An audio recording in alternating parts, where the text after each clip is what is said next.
जजेस का phone tap करने पर तो असेंबली तहलील हो जाती है। बेनज़ीर की हुकूमत की बरतरफी पर एक इल्ज़ाम फोन टैपिंग का भी था। एतजाज़ एहसन ने हुकूमत को आईना दिखा दिया। बोल की खुसूसी ट्रांसमिशन में गुफ्तगू में कहा कि हर जज के मुलाजिम और ख़ानदान वालों के फ़ोन टैप हो रहे हैं। फ़ोन कौन टैप कर रहा है, जिम्मेदारी तो वज़ीर आज़म पर आएगी।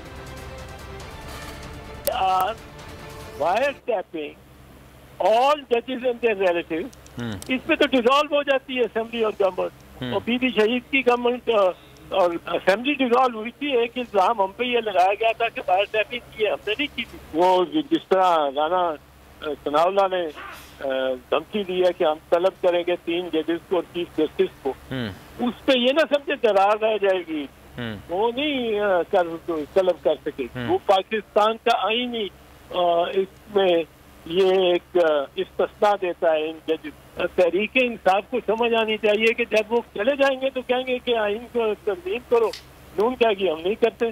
तो ये तो हनी ट्रैप पर पीटीआई है, वो बड़ी नून तो बड़ी खुशी से इस पे अमल करेगी।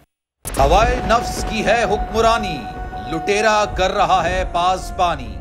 बोल न्यूज के मार्केटिंग हेड आकाश राम ताहा लापता, तफ्तीशी इदारे जवाब देने से कासिर।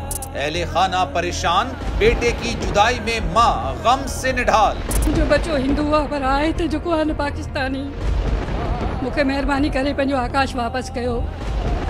हुकूमत से बेकसूर और मुहिब्बे वतन बेटे की बाजियाबी के लिए फरियाद। आकाश राम के अगवा के खिलाफ अहले खाना की जानिब से सुप्रीम कोर्ट में दरख्वास्त दायर। सुप्रीम कोर्ट के चीफ जस्टिस उमर अता बंदियाल से आकाश राम के अहले खाना की जल्द समाअत की इस्तदा।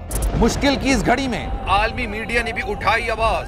CNN, आज तक, इंडिया टुडे, टाइम्स नाउ समेत आलमी मीडिया ने आकाश राम के अगवा के खिलाफ दिया बोल का साथ। उफ क्या जुल्म है, बोल इंसाफ का मुंतजिर।